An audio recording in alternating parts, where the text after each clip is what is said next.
But we can't go into the park unless we activate the pass. But we can't activate the pass unless we go into the park. Do you see the problem here? It is Sunday, July 5th, 2020, and before I get to the meat of this video, the most important thing you need to know is, if you're considering buying an annual pass for Disneyland Paris now, before going to the park, absolutely do not do it.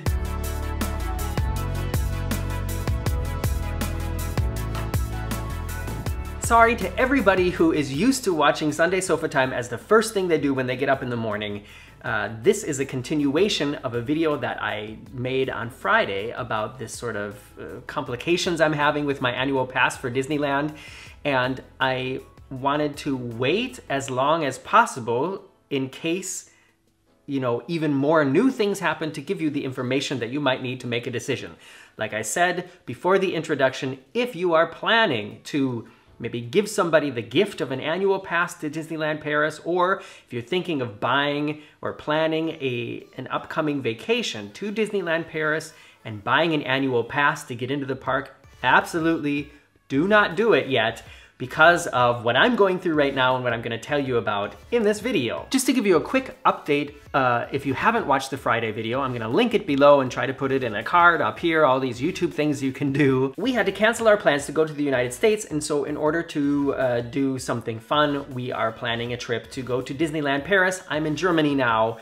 France is all EU, and we can travel in the EU with no problem, and things are getting better and quickly back to normal here. Because we were planning to spend several days at the Disneyland Paris resort, staying in an official Disneyland Paris hotel, we decided to buy an annual pass, because the price of an annual pass in Paris is the same, is even less than a 4 or 5 day park hopper pass. So I went online and I bought, you know, like a gift certificate for myself and for Marcus for annual passes to the tune of around 600 euros, which is close to, you know, like 650, 660 US dollars. Still really cheap for Disney annual passes, but at the same time, not a little bit of money, especially after basically making nothing for the last 3 months, right? All that went smoothly, and this is where the problems begin. And like I said in the Friday video, these are not really big problems. These are definitely luxury, first world problems. So many people out there right now are dealing with much, much bigger problems, and the fact that I can afford to buy a Disney annual pass with everything that's going on right now shows that I am in a percentile of people who really have nothing to complain about at the moment. But like I said, I want to make this video to let you guys know about what's going on and to inform you in case you are also planning to visit Disneyland Paris this year and don't have an annual pass yet, or have a not yet activated annual pass. When you buy an annual pass online, or you get one as a gift certificate, you have to activate it in the park. You have to go to guest relations in the park to get your actual pass made. This little card with your picture on it and your barcode that you then scan at the entry gate to get inside, and you scan at the restaurants and every place else that you can get a discount with it. There are a lot of discounts that you can get with an annual pass. It's not good for just getting into the park. And in Disneyland Paris, there are 4 different levels of passes with 4 different prices, and the differences are how many days in the year you can get into the park, and then how many different perks that you get with your pass. Our passes are the Magic Plus passes, or are technically the passes that we might get, that I've already paid for, are Magic Plus. So there's 4 levels from like mini to maxi, and it's this one. So almost the biggest pass with almost the most benefits and almost the most days in the park. At the moment, because of the, I almost said it, the Disneyland, as with all parks around the world, has to limit the numbers of people that get into the park a day, which means the only way that you can enter the park at the moment is by reserving a day in advance. So if you want to buy a 1-day ticket or a 2-day ticket online, you have to pick the exact days that you're going to be there, and you will only be able to get into the park with that ticket on those days. If you have an annual pass that has already been activated, then you can also log into your Disney account, go to the calendar, and pick as many days as you want, apparently. I don't know, because our passes haven't been activated yet, and this is the problem. So in order to activate our pass, which is what we need to do in order to reserve our days, we have to go into the park. But we can't go into the park unless we activate the pass. But we can't activate the pass unless we go into the park. Do you see the problem here? We can pick one day to reserve at the moment, which is good. So technically, we can fly from here to Paris and we know that we will get into the park for one day.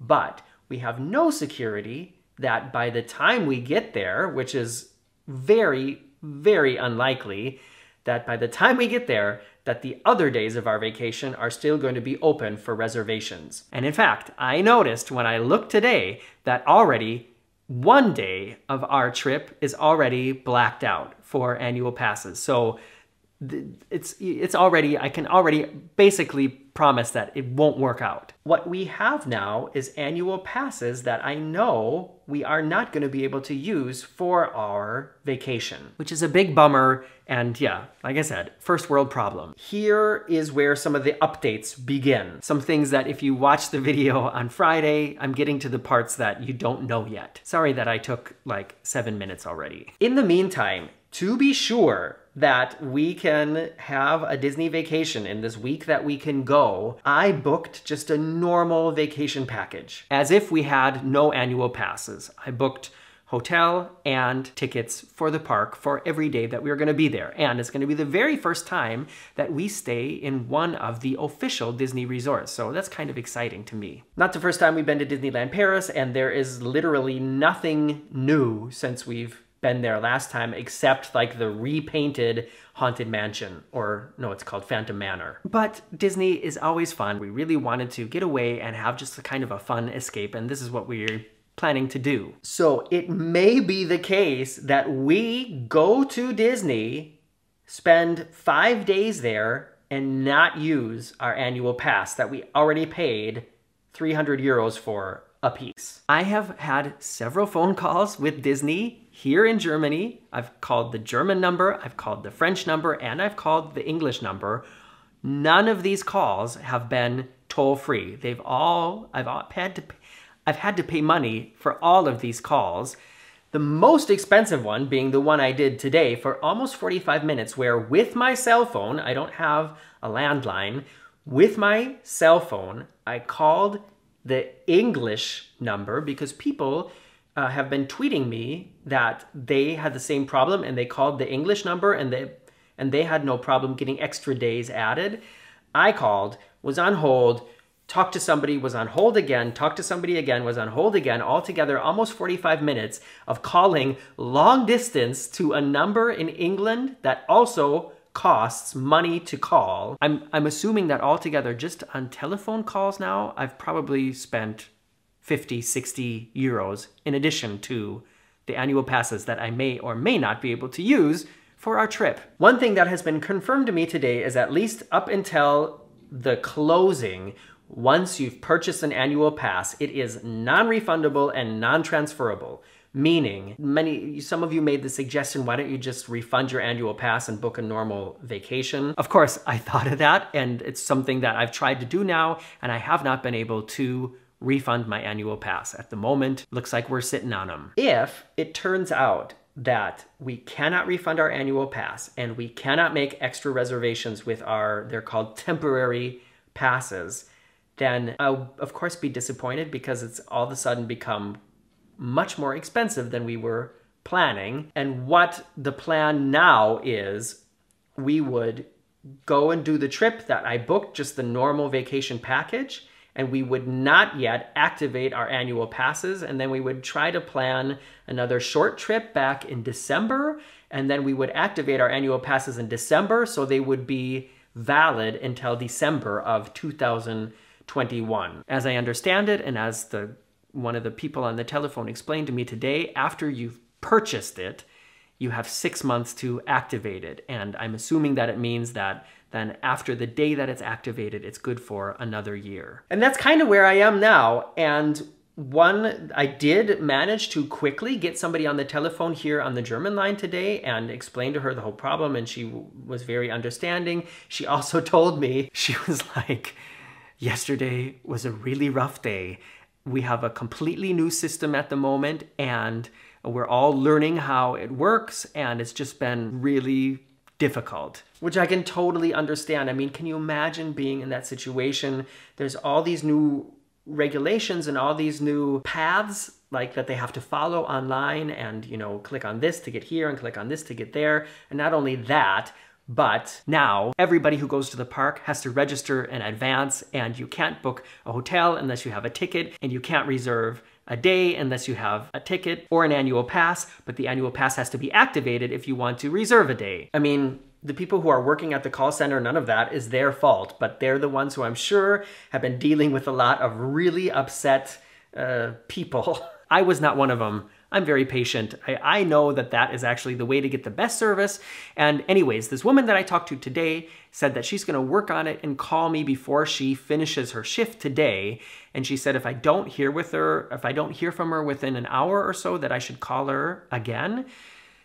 And I waited 3 hours before I called again, and I couldn't get in touch with her.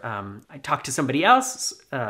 He said, hold on, let me put you on hold. I'll ask her what's going on. He came back to me and said, yeah, she's dealing with somebody else right now, but she told me to tell you that she doesn't have an answer yet, and that's why she hasn't called back. So at the moment, I'm waiting for her to call back, but the person or the people that I talked to on the English side basically told me that there is no way to fix it. The only way to book more days is to go to the park and activate your pass, but there's no guarantee that once you get to the park, activate your pass, that any of the other days are going to be available. So at the moment, it seems to me like the safest way is to just keep our booked reservation, our booked package, and then try to refund the passes. And I think that with the new system and the new regulations in place, I think Disney really should be refunding people's passes or coming up with another system, because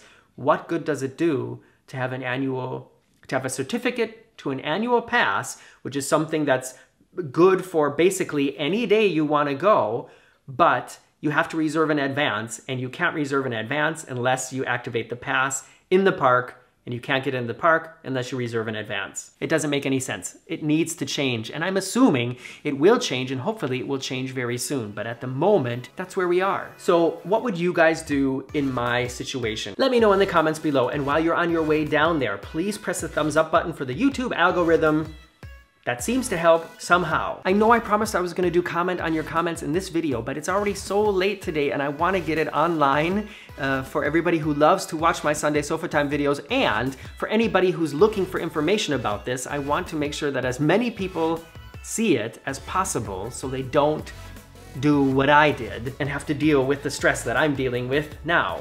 So I'm skipping comment on your comments, but hopefully it will all be back to normal next week, and I will try to give you another update in addition to some other Sunday Sofatime topics. So be sure to check back for that. And thanks for your patience, and I will see you here soon. Bye-bye.